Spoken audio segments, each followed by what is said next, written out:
Is AI hallucination always bad? The tension between factual accuracy and creativity.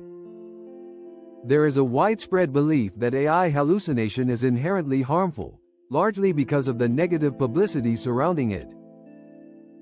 High-profile cases have reinforced this perception. For example, instances in which AI systems generated academic references that did not actually exist. Such incidents understandably raise concerns about reliability and credibility. However, hallucinations produced by popular generative AI tools such as Midjourney, Ideogram, or NanoBanana are often viewed as beneficial forms of hallucination. Contrary to popular belief, generative AI art tools are not digital collage. When you ask them to create an image, they are not retrieving pictures from a database. They are making an educated guess about the pixels based on learned patterns in artworks. From a probabilistic standpoint, the mechanism behind a hallucinated fact in a large language model and a generated visual detail in an AI image model is closely related. Both arise from statistical pattern completion. All generative AI output is a controlled hallucination. We only call it art when we like the result, but call it hallucination when we require the truth. In today's transformer-based AI systems, trying to eliminate hallucinations often comes with what we might call a creativity tax. To understand why, imagine the model as a writer choosing the next word in a sentence. Most of the time, it will pick the most predictable word, like finishing the sentence, peanut butter and, with jelly. But creativity happens when it occasionally takes a risk and chooses something less obvious, like peanut butter and starlight. This risk-taking behavior is what researchers call high-entropy sampling. Entropy here simply means uncertainty or randomness. High-entropy sampling is like telling the AI, don't just play it safe, explore unusual but interesting possibilities. That's how novel ideas and creative images emerge. See beyond the horizon. Consider the otherwise. However, there's a trade-off. The further the model wanders from the most likely answer, the greater the chance it will generate something incorrect or fabricated.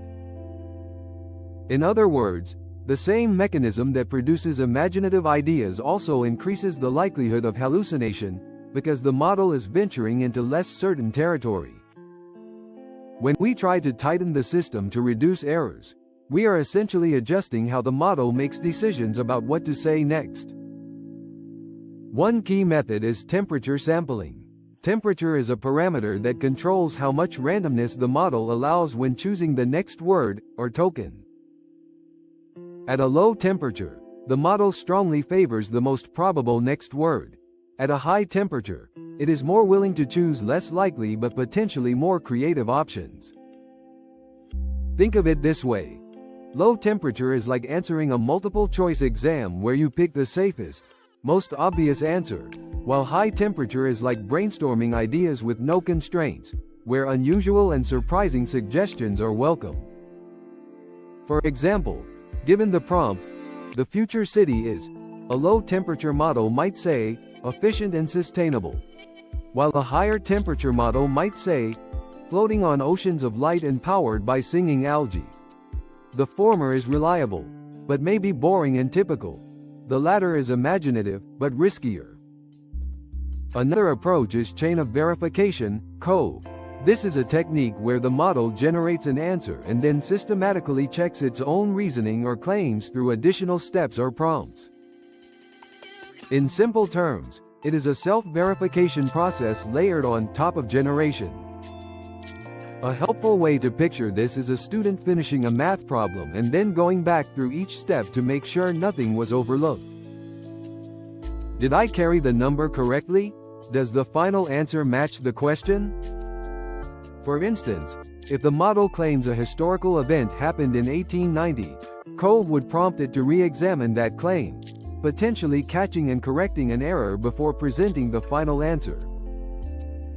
Finally, Retrieval Augmented Generation, RAG, combines the model's internal knowledge with external information sources. Instead of relying solely on what it has learned during training, the model retrieves relevant documents or data in real time and uses them to construct its response. In essence, it grounds generation in verifiable evidence. This works much like an open book exam. Rather than answering purely from memory, the student is allowed to consult a textbook or notes to ensure accuracy.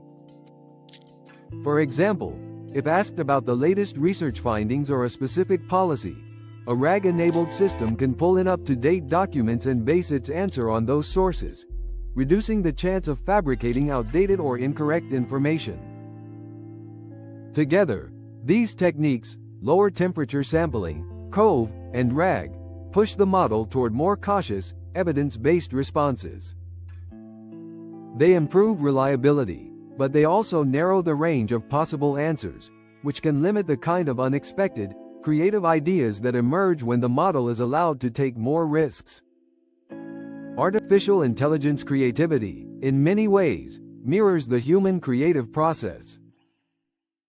History's most transformative innovators, from Steve Jobs to Elon Musk, were often defined by eccentricities and ideas that bordered on the delusional. Steve Jobs, for example, repeatedly pushed products that ran counter to conventional market logic. Before the iPod, many believed consumers were satisfied with existing MP3 players. Before the iPhone, industry leaders insisted that physical keyboards were essential for smartphones. And with the iPad, critics argued there was no real need for a device between a phone and a laptop. Jobs often relied more on intuition and imagination than on traditional market research, betting on experiences users did not yet know they wanted. Similarly, Elon Musk pursued ideas that were widely dismissed as unrealistic or even delusional at the time. When he invested heavily in electric vehicles through Tesla, many experts argued that battery technology was too limited and that EVs could not compete with internal combustion engines. At SpaceX, his insistence on reusable rockets was initially seen as impractical, yet the successful landing and reuse of Falcon 9 boosters fundamentally changed the economics of space travel. When Elon Musk first announced Starlink, the project faced significant skepticism from technical experts, financial analysts, and the scientific community, many of whom believed the idea was impractical or destined for failure. Critics argued that satellite internet would always be fundamentally inferior to ground-based fiber or cable due to high latency and signal degradation during bad weather. For both Jobs and Musk, what appeared to be delusional and irrational persistence was, in hindsight, a willingness to explore beyond what was statistically likely to succeed. Just as overly rigid boundaries can stifle a child's imagination and limit developmental potential, aggressive suppression of AI hallucinations may similarly constrain a model's creative capacity.